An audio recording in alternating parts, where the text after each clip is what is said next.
Plusieurs choses. La première, c'est que, tout le monde le sait, l'hôtellerie connaît une révolution digitale. Et derrière ce buzzword, en fait, qu'est-ce qui se passe? Il y a de nouveaux acteurs qui ne fonctionnent pas comme les acteurs traditionnels. Et donc, il nous faut faire un effort d'imagination pour comprendre ce qu'ils vont faire et comment ils vont agir. La deuxième, c'est que on s'est aperçu que l'approche classique d'un business plan, eh bien, en fait, ne correspondait pas à notre envie de mieux explorer plusieurs scénarios, de voir ce qui se passe, si ceci, si cela. Et puis enfin, la troisième raison, c'est tout simplement l'envie de faire quelque chose de nouveau. Finir par répéter toujours la même chose tue l'imagination, enlève de l'intelligence, tout devient trop sous l'angle du process, alors que qui dit stratégie dit une espèce d'intelligence collective, une intelligence dans l'action, et c'est ça qu'on voulait remettre à l'honneur.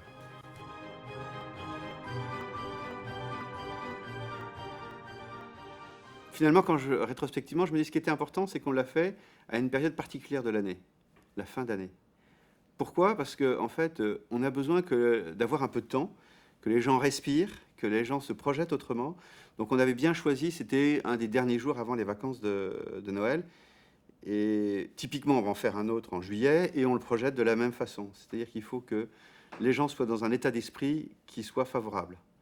Et puis la deuxième chose qui était importante, on s'est dit, c'est de mêler des experts à du top management. Et en fait, un peu casser les barrières pour que collectivement, ils aient envie d'inventer de nouvelles solutions et qu'ils soient collectivement capables de se projeter.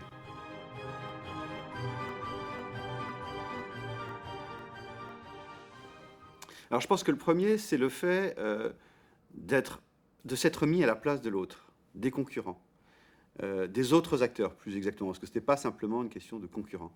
Et de comprendre en fait quels étaient leurs moteurs, comment ils fonctionnaient et comment l'ensemble de l'écosystème interagissait. Et ça, c'était vraiment quelque chose de franchement nouveau. Parce qu'encore une fois, avec une approche de business plan, vous raisonnez par rapport à vous-même et pas par rapport à l'écosystème dans lequel vous évoluez. Donc ça a été vraiment quelque chose d'assez favorable. Le deuxième, du coup, c'est que ça nous a forcé à modéliser notre écosystème et pas simplement, encore une fois, notre entreprise. Donc, encore une fois, comprendre comment les uns et les autres interagissaient. Et puis enfin, c'est le fait d'avoir une approche collaborative qui cassait un petit peu la barrière. Les gens se retrouvaient en équipe, se motivaient ensemble, et ça va vite, on interagit, et on voit l'effet des décisions qu'on a prises. Donc ça, franchement, ça a créé une dynamique collective rafraîchissante.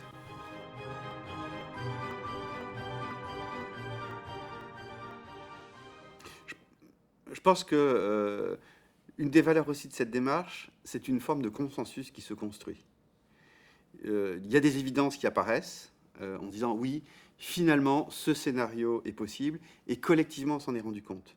Donc en fait, il y a cette éducation de comprendre ensemble des enjeux. Ça, c'est à mon avis, vraiment un des points forts.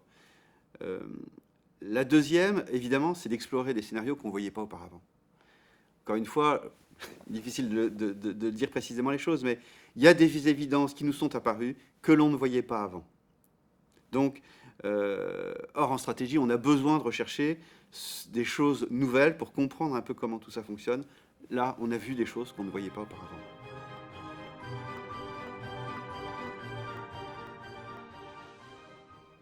Alors, là encore, un truc qui était vraiment frappant. En fait, il y a des trous noirs en stratégie. C'est-à-dire que des choses que l'on sent mais que l'on n'ose pas exprimer. Tout le monde le dit plus ou moins à mots couverts, mais n'est pas vu en frontal. L'avantage du Serious Game, c'est que, bon, on a vécu nos pires scénarios, on a vécu nos cauchemars.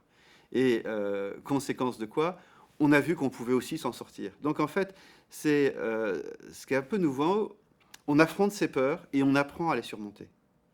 Et l'autre phénomène, à mon avis, qui a aussi été, qui est bien ressorti, c'est la notion de vitesse et de coordination. Il faut aller vite, le jeu y invite, et on comprend que dans la vie, c'est comme ça. Et ce qui est assez étonnant, c'est que certains scénarios qui avaient été envisagés en décembre, nous les avons vécus en février.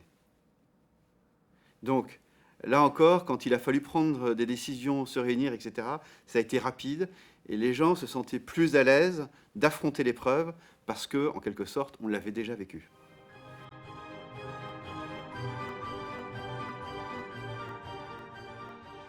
deux choses, une évidente et une moins. L'évidente, c'est qu'il y a un gros effort de préparation. Là, on est en train de préparer la prochaine séance.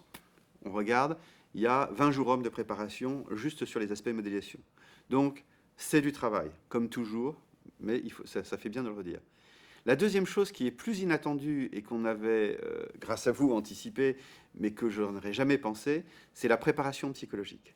C'est-à-dire qu'on a essayé de créer une ambiance en amont. Alors, pour vous dire, on a sorti des bérets, on a distribué des cartes de stratégie, on a vraiment transformé ce jeu le plus sérieusement possible, et les acteurs s'y sont préparés.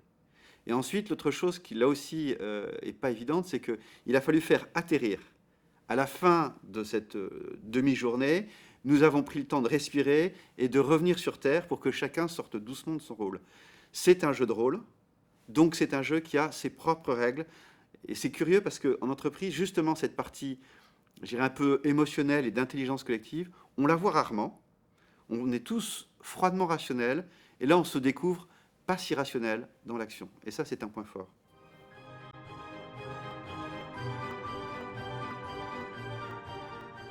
D'abord, et ça s'inscrit dans une démarche dynamique, la volonté non pas de subir, mais d'agir, d'anticiper et d'imaginer ce qui arrive pour choisir nos options. Liberté d'action, comme on dit en stratégie. La deuxième chose, qui est, souvent la stratégie est vue comme un monde à part, un petit peu isolé, dans un étrange étage. Là, ce n'est pas le cas. Cela s'inscrit dans une nouvelle culture d'entreprise que l'on veut mettre en place, plus transversale, plus orientée action aussi, et plus pluridisciplinaire, si on peut dire. Et ce jeu rentre dans cette nouvelle culture, peut-être plus millennials aussi, plus jeu de rôle. Puis évidemment, il y a des inflexions stratégiques, et puis il y a le fait d'avoir compris les autres acteurs du secteur.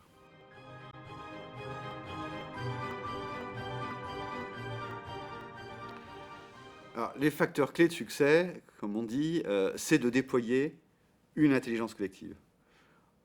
Encore une fois, la stratégie, peut-être plus en France qu'ailleurs, était assez conceptuelle, et il s'agissait d'avoir des schémas logiques. C'est pas ça un serious game. Ce qui fait la différence, c'est la capacité à développer collectivement une intelligence tournée vers l'action. Ce n'est pas la qualité de la conception qui compte, c'est la qualité des décisions qui sont prises collectivement. Et ça, c'est une grosse différence. Son autre vertu, du coup, c'est qu'effectivement, une stratégie, pour qu'elle fonctionne, il faut qu'en quelque sorte, chacun la porte. Là, sur un cercle assez élargi, les gens l'ont compris, l'ont porté et l'ont vécu. Ça aussi, ça compte. Et du coup, point extrêmement favorable et, comment dirais-je, qui s'inscrit dans l'air du temps, le côté pluridisciplinaire. Le fait de mêler des experts et des top management. L'expert qui est obligé d'expliquer de manière simple un top management, et le top management qui est obligé d'écouter ce que propose l'autre, et le dialogue est très riche.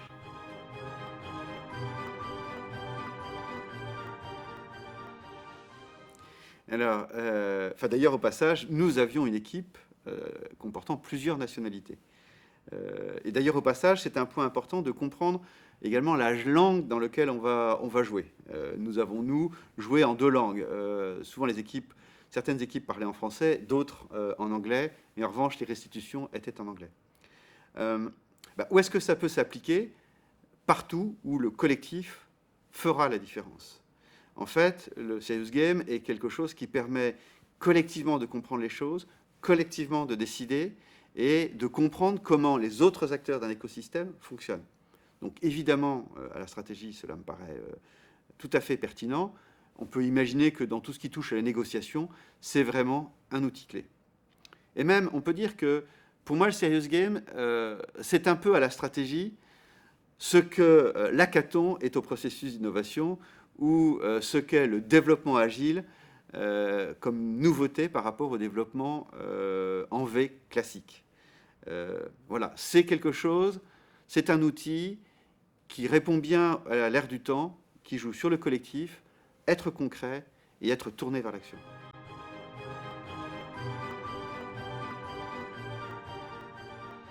Pour moi, il est fort.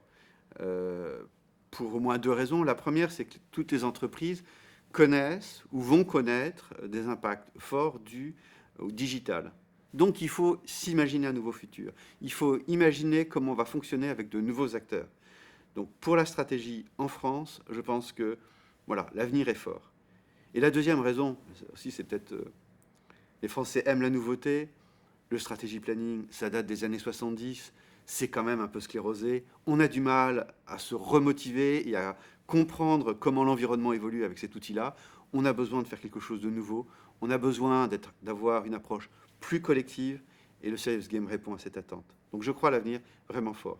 La meilleure preuve, nous en refaisons un en juillet.